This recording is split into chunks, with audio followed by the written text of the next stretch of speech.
지난주 이야기예요. 1번 몰입에 이르면서도 삿띠를 놓치지 않아야 지혜로워질 수 있다. 이건 이현주 선생님께서 말씀을 주셔가지고 이렇게 답변을 드린 건데 우리 명상의 목적은 과도한 몰입이 아닙니다. 과도한 몰입이 되어서도 안 되고, 왜냐하면 과도한 몰입을 명상의 목표라고 생각을 하면 과도한 몰입에 자꾸 이르려고 하겠죠. 그거는 일상생활을 하는 우리 입장에서 보면은 현실 도피죠. 그러니까 몰입 상태도 좋은데 항상 우리의 명상 주제인 삿띠를 놓치지 않아야 돼요. 몰입이 지혜를 주는 게 아니라 삿띠가 지혜를 줍니다. 적어도 우리가 명상의 목적이 몰입이 아니라 삿띠라고 한다면 항상 몰입에서도 삿띠가 있어야 돼요. 2번 이제 같은 얘기인데 몰입을 앱소프션을 빨리어로는 자나라고 하고 이걸 중국 사람들이 선이라고 음차를 해서 번역을 했고 여기 일본 사람들이 젠 이렇게 읽었죠. 몰입, 선은, 자나는 그러니까 삿띠와는 다른 정신작용이다.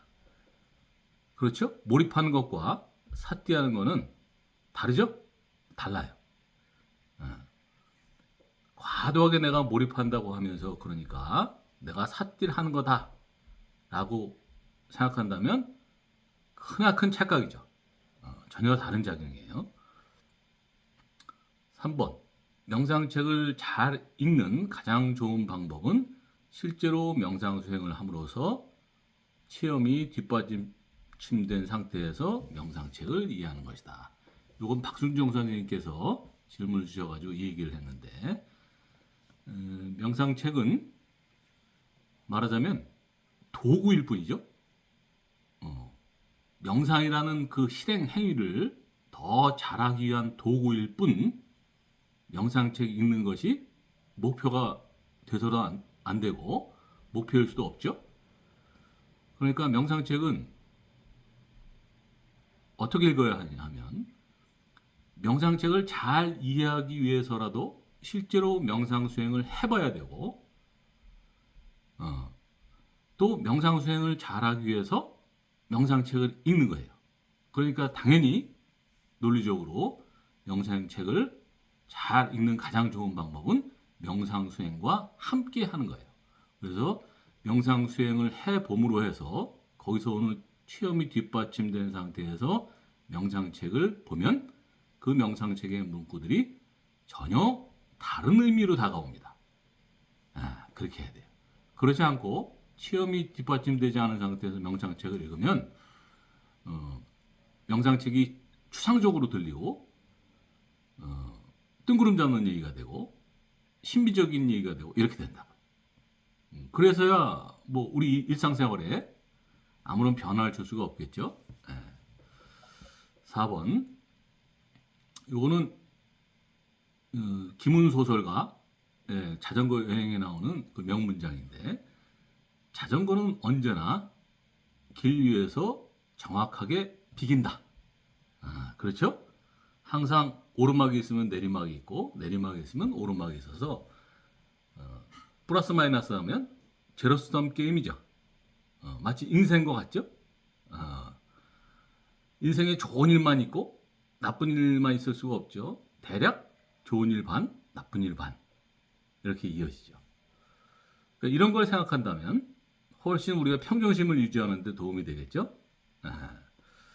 그러니까 너무 오르막, 그러니까 기쁨이라고 비유를 하면 너무 기쁜 일을 추구하지 말고 항상 거기에는 감춰진 슬픈 일이 있기 마련이에요.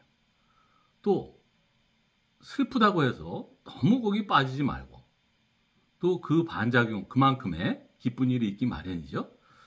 그래서 비유적으로 얘기하면 명상가는 평정심을 추구하고 그러니까 비유적으로 얘기하면 너무 높은 산이나 너무 깊은 골 이거를 가급적 평평하게 해나가는 작업입니다. 5번 생각들은 좋은 생각이든 좋지 않은 생각이든 분열적이지만 삿띠는 통합적이다. 그렇죠? 생각은 좋은 생각이든 나쁜 생각이든 분열적일 수밖에 없죠. 그 어떤 카테고리가 있단 말이에요. 그러나 삿띠는 그걸 바라보는 삿띠는 한 발 물러나서 전체를 보려고 하기 때문에 통합적일 수밖에 없어요.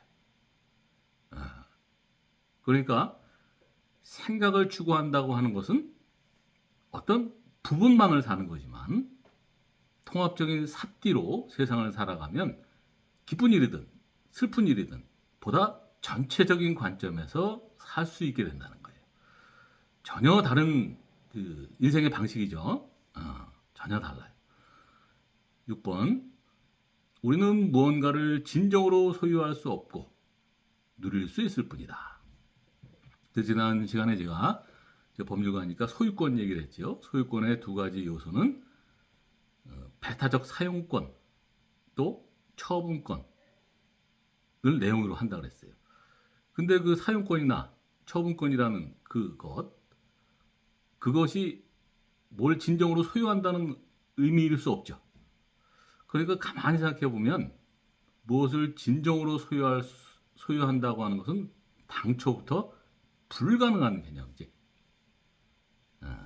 그러니까 아까 얘기했듯이 처분하기 전까지는 그거를 충분히 사용해야 한다.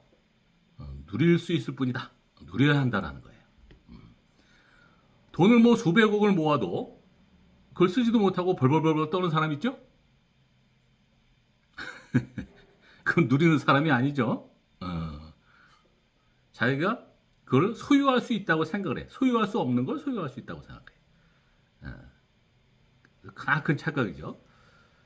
7번 숨이 우리 인생 내내 나와 함께 하듯이 삿띠도 그렇게 여겨져야 한다. 그렇죠? 숨은 우리가 태어나서 죽을 때까지 우리 인생 내내 나와 함께 하죠. 삿띠도 마찬가지예요. 숨처럼 그렇게 나와 함께 평생 내내 같이 가야 하는 거라고 여겨진다면 그렇게 되어야 하고 그렇게 여겨진다면 삿띠를 이 순간에 뭐 억지로 이거를 뭐 만들어내자 또는 삿띠가 뭐 잘못하면 없어진다 뭐 이런 개념 자체가 벌써 이 삿띠가 인생 내내 이어져야 한다는 것, 이어져야 하는 것이라는 그런 개념과는 다른 거죠. 그럼 여기서 이 문장에서 우리가 여러 가지 이제 아이디어를 얻을 수가 있죠. 우리가 숨을 쉴 때 남들보다 더 잘 쉬려고 그래요? 그러지 않죠? 또 숨이 뭐 잘 안 쉬어진다고 그래서 짜증을 내는가요? 그렇지 않죠? 삿띠도 마찬가지예요. 그렇게 편안하게 숨을 쉬듯이 그렇게 나와 함께 이제 인생을 함께 가는 건데 그렇다 그러면 어떻게 되겠어요? 삿띠를 할 때 힘주면 안 되겠지. 우리가 숨 쉴 때 힘주지 않잖아요. 그죠? 그러니까 삿띠에 대한 견해도 명상가는 바로 가져야 한다는 거예요. 근데 일반 사람들은 이런 생각을 가지고 있지 않죠. 삿띠에 대해서 뭔가 만들어내는 것, 내가 인위적으로 해야 되는 것 이렇게 생각한다면 이 역시 잘못이다라는 거예요. 마지막 8번 모든 것이 변한다는 건 모든 것이 새롭게 일어난다는 걸 의미한다. 모든 것이 변한다는 건 삼법인의 무상이죠. 무상, 아니자, ever changing. 모든 것이 변한다는 건 사실은 관점을 달리해서 보면 모든 것이 새롭게 일어난다는 걸 의미하죠. 변한다는 건 분석해서 보면 무엇인가가 사라지고 무엇인가가 일어난다는 거죠. 그걸 변한다고 우리가 표현을 하죠. 그러니까 일어난다는 개념 관점에서 보면 모든 것이 새롭게 일어나는 게 무상인 거죠. 그래서 실제로 명상가는 일상생활 중에 또는 명상을 하면서 계속 이런 관점에서 볼 수 있어야 돼요.